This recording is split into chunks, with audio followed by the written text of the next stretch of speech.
Oi, pessoal. Vamos lá, né? Mas para uma nova videoaula, tá certo? Essa videoaula é do terceiro módulo. Então, peguem o módulo de vocês, né?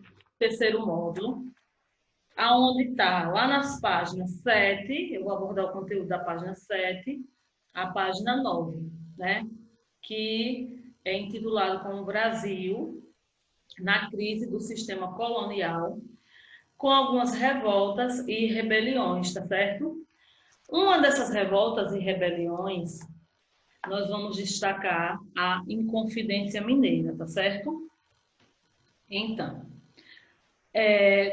o porquê, né, que a Inconfidência Mineira ela foi introduzida nesse contexto aí do sistema colonial. Primeiro a gente tem que entender como era a organização econômica, né?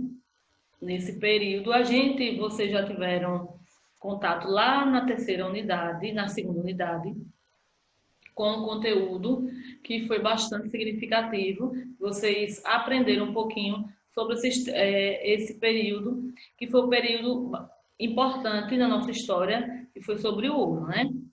Outras áreas, elas já eram estimuladas, né?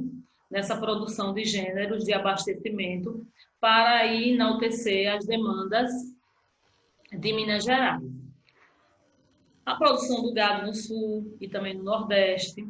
A mineração ela permitiu aí o deslocamento do centro econômico do Nordeste açucareiro para o centro-sul. Lembra lá, né? Quando a gente vai estudar a Guerra dos Emboabas, que a partir daí, com esse conflito, eles começam a ir para o centro-sul, que não era o centro-sul não estava habitado, né? E Minas Gerais e Rio de Janeiro se transformaram aí nos principais mercados brasileiros. Lembra também que eu falei um pouquinho sobre essa questão que envolvia o ouro, né? As pessoas escondiam ouro em pó e diamantes dentro dos santos do pau-oco, né? Essas estátuas que eram ocas de santos feitos de madeira. Daí a expressão santinho do pau-oco, né? Pessoas que têm uma aparência do santo, mas que na realidade ela não é confiável. Aqui é todo o processo econômico, né? As regiões, vocês podem observar isso aí no século XVIII, como era constituído o sistema colonial no século XVIII. A questão da agropecuária, né? A cana-de-açúcar, o algodão, o extrativismo, todas essas informações que vocês estão observando pelas legendas do lado aí do desse mapinha, né? Que vai sintetizar cada região. Então, tudo isso, gente, que eu estou passando, a gente já estudou lá no período que nós falamos do ouro. Eu só estou passando rapidamente para que vocês vejam, tem um paralelo até chegar nessas rebeliões, que é a que a gente vai realmente abordar nessa videoaula, que é sobre a Inconfidência Mineira. Então, a sociedade era uma sociedade urbana, móvel e paternalista, né? Ou seja, figura masculina era que dominava, né? Acima tem no topo os mineradores, os grandes comerciantes. Depois vinha a classe média urbana, que eram os pequenos comerciantes, os funcionários públicos, profissionais liberais, os clérigos e os militares. E sempre, né, a base estava ali o escravo. Embora, né, a mobilidade social fosse mais flexível do que na sociedade açucareira, raramente também se dava no sentido vertical. Né? Podia ter uma mobilidade, mas não era tão precisa. Né? Outra coisa também importantíssima nesse contexto foi a arte barroca, né? Por quê? Porque elas predominavam aí as emoções e não o racionalismo de uma arte renascentista. É uma época de conflitos espirituais religiosos, né? O estilo barroco ele traz um aspecto angustiante de conciliar formas antagônicas, ou seja, o bem e o mal, Deus e diabo, o céu e a terra, o pecado, né? a alegria, a tristeza, o paganismo e o cristianismo, e o espírito e a matéria. Quais são as características dessa arte, né? A emoção sobre o racional, os efeitos decorativos e visuais, o entresalamento, né, entre arquitetura e arquitetura, o violento contraste de luz e de sombra e a pintura com efeitos ilusionistas. Na questão da escravização africana, foi predominantemente nas regiões agroexportadoras, né? No Nordeste açucareiro, isso do século XVII, e na região de Minas, aí no século XVIII. Né? Eles resistiram de várias maneiras, fugiam, formavam quilombos, revoltavam-se, né? Assassinavam-se senhores, feitores, cometiam suicídios, quebravam instrumentos, ateavam fogo nas fazendas. Né? Nas propriedades de escravo era possível para qualquer pessoa.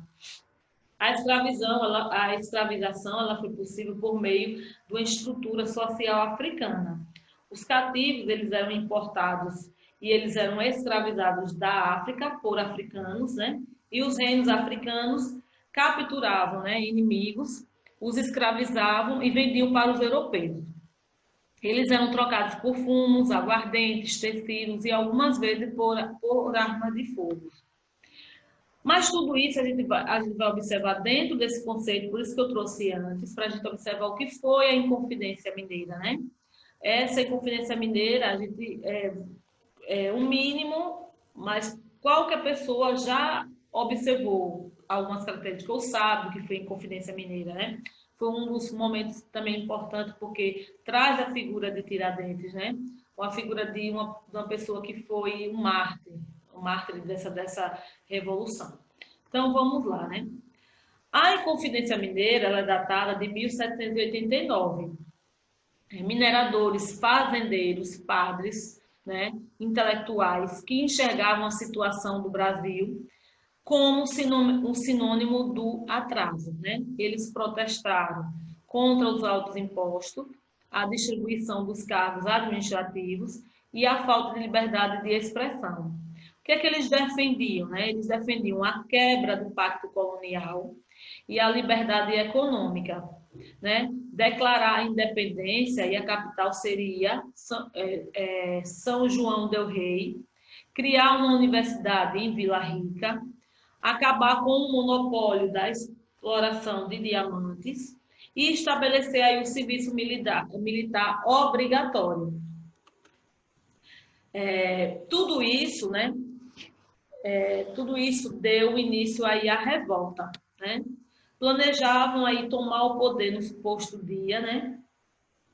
Os principais líderes, né?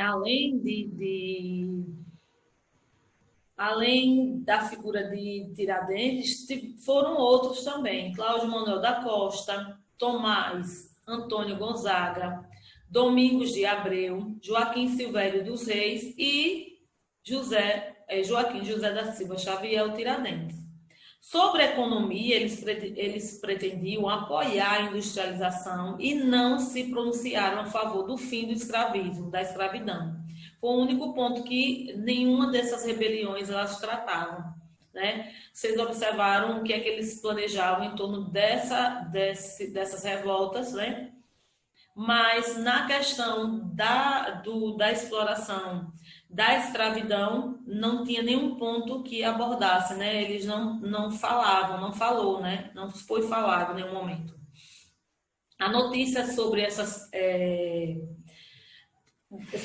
pretensões, né, dos revoltosos e uma dura perseguição aos líderes, a maioria pretendendo a admissão da pena, deletou o movimento. Né? O que é que aconteceu, né, em relação a esses conflitos? Muitos, eles temendo, né, o óbvio, né, que eles seriam mortos, eles começaram a deletar. Outros, até para que a sua pena ela fosse, nasce aí a delação premiada, né? Fosse aí permitido que ele não pagasse ou a pena diminuísse se ele fizesse isso. E muito ocorreu em relação a isso. Os líderes ficaram presos, alguns por até 3 anos, muitos foram perdoados e poucos foram exilados. E o único que morreu, né, que foi morto, foi o Tiradentes. Nesse movimento, ele ficou esquecido até o final do século XIX, onde ele foi resgatado pelo governo republicano. Aí uma foto que vocês veem em livro, né, como ele foi assassinado, né, ele foi esquartejado. Isso, obviamente, foi uma tela de Pedro Américo, isso de 1893. Foi como ele foi enforcado e esquartejado também, né? Há uma ideia, né, da construção desse mito, né? A figura de Tiradentes, ela foi associada à ideia de um homem que morreu lutando por uma autonomia do Brasil, né? Até chegar a esse ponto, porém, ele foi necessário um longo caminho, né? Tiradentes, ele só se tornou herói nacional após a proclamação da República em 1889, um século depois de ter defendido ideais republicanos. Tiradentes, ele acabou, né, transformado em Marte, né? Para tanto, foram utilizadas diversas representações, desde retrato até reproduções de sua confissão ou sentença de morte. E outra importante conflito, né, foi a Conjuração Baiana. Né? Mas o que foi isso? Né? Onde foi? Quando foi e por quê? Lembra quando iniciei, não só colocaria uma rebelião. Nesse período, né, do Brasil, no sistema colonial, tiveram várias, né? Exemplo da Inconfidência Mineira, que eu falei agora, e agora a gente vai falar um pouco sobre a Conjuração Baiana, que também foi outro importante rebelião nesse período, que a gente chama do Brasil, né, na crise, né? Primeiro, a Conjuração Baiana, ela também foi conhecida como Revoltas dos Alfaiates. Por quê? Foi um movimento de caráter emancipacionista. Agora, o que é que significa emancipacionista, né? O que é isso, né? Primeiro, se vocês forem observar no dicionário, emancipar, né, é eximir do poder paternal ou de tutela, é tornar-se independente, livrar-se do poder paternal ou da tutela, ou tornar-se livre, livrar-se. Isso tudo é o que significa emancipar, né? Esse movimento, ele aconteceu na capital baiana, isso em 1789, e tinha o objetivo, né, a independência. Seus líderes queriam a proclamação, né, da República Baianense. E será que era só isso mesmo, né? Será que só era uma proclamação, né, da República, né, de que a Bahia se tornasse independente? Claro que não. Né? Os brasileiros brancos, eles tinham geralmente, em suas aspirações profissionais, né, negros e pardos, eles já sofriam com uma sociedade racista. Membros da elite, eles reclamavam dos impostos e da falta de liberdade comercial. Já soldados, eles reclamavam dos baixos soldos.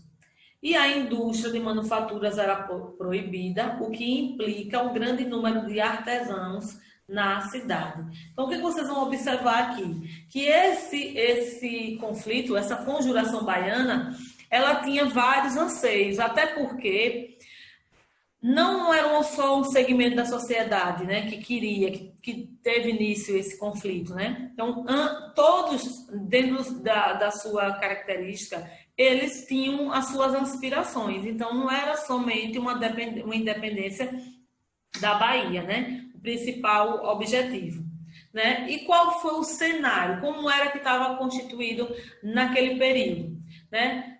Primeiro, a condição de vida era precária do povo, era levada uma carga tributária e tinha muita escassez de alimento. Esse era o cenário dessa revolução, né? Os mesmos ideais da República, de liberdade e de igualdade que estiveram presentes na Inconfidência Mineira também agitaram, só que agora na Bahia. Fundam em Salvador a Academia, né, Renascidos.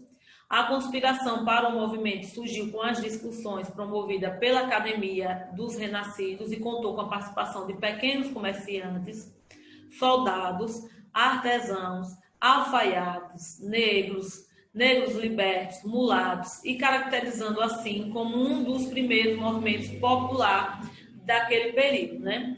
O governador, então, ordenou uma devassa, né, que descobriu aí os envolvidos. Foram presas 39 pessoas, mas apenas 32 elas foram acusadas. 6 réus foram condenados à morte por crime de lesa majestade e os demais tiveram penas de decreto ou prisão. Em 8 de novembro de 1799, foram enforcados no Largo da Piedade os líderes da conjuração da classe mais popular. Foi Lucas Dantas, Manuel Faustino, João de Deus e Luiz Gonzaga, todos mulatos soldados ou alfaiates. Seus corpos foram esquartejados e pendurados em várias partes da cidade.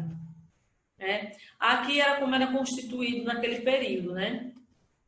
E essa é uma ilustração, né, de Matias, né, a Conjuração Baiana de Luiz Henrique Tavares, que como se deu essas execuções, né? Aqui as imagens dos líderes da Conjuração Baiana, Lucas Dantas, Manuel Faustino, Luiz Gonzaga e João de Deus. E, por fim, né,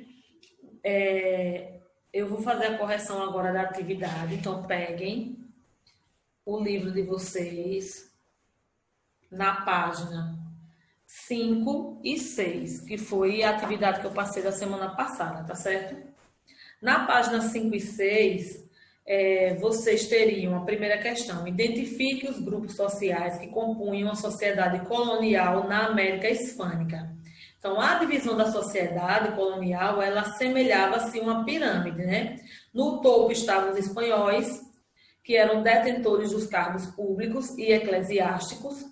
Mais abaixo ficavam os descendentes de espanhóis, que eram os crioulos, proprietários de grandes plantações de minas, formando uma rica camada social. E depois vinham os mestiços, né? Os índios, os negros. E estes últimos formavam a base de todos os trabalhos nas fazendas, e nas minas e nas plantações. Na segunda questão, como podemos explicar o fracasso inicial das lutas pela independência nas colônias espanholas? Primeiro, uma das principais razões do fracasso foi a falta do apoio popular, o que provocou o isolamento da liderança que lutava contra os espanhóis. Na terceira questão, relacione aí as ideias iluministas e a Revolução Industrial com as independências das colônias inglesas na América do Norte e com a independência na América Latina. Primeiro, a relação entre a metrópole e a colônia, na colônia, ela caracterizava pela política mercantilista e pelo pacto colonial. As colônias espanholas e portuguesas forneciam às suas metrópoles metais preciosos, né? Carne, algodão, açúcar e outros produtos primários. E compravam produtos manufaturados. Com as mudanças advindas da Revolução Industrial, né, essa relação ela foi se alterando, né, pois os aristocratas, né, eles queriam uma relação direta com os centros manufatureiros. Essas mudanças baseavam-se nas teorias dos pensamentos iluministas, que pregavam a liberdade do pensamento, a igualdade perante a lei e criticavam a política colonista. As 13 colônias inglesas na América foram as primeiras a se libertar e se transformaram nos Estados Unidos. Na página 6, quarta questão, explica o papel desempenhado pela Inglaterra no movimento de independência da América Latina. Primeiro, os rebeldes, né, latinos-americanos que pretendiam obter a independência em relação às metrópoles, ou seja, Portugal e Espanha, contavam com o apoio da Inglaterra, que era uma das fortes razões que levaram a Inglaterra a apoiar a independência da América Latina. Por quê? Porque era um mercado que esses futuros países poderiam apresentar para as indústrias britânicas. Nesse mercado só podiam se tornar reais o pacto colonial fosse rompido e as metrópoles fossem eliminadas como intermediárias. Na quinta e última questão, explique o significado da afirmação. A independência da América Latina não conseguiu romper os laços coloniais que pretendiam a Europa. Então, do ponto de vista político, os laços foram rompidos e os novos governos foram foram-se, né, sob o domínio exclusivo das elites coloniais. Do ponto de vista econômico, no entanto, os países da América Latina continuaram com a mesma estrutura colonial, né? Isto é, exportadores de matéria-prima e importadores de manufaturados europeus. A situação da dependência ainda continuou. Então, essa foi a atividade, né? A gente acabou agora de corrigir. Eu espero que vocês tenham entendido o conteúdo. E na próxima aula nós vamos dar continuidade, tá certo? Então, até a próxima aula, né? Fiquem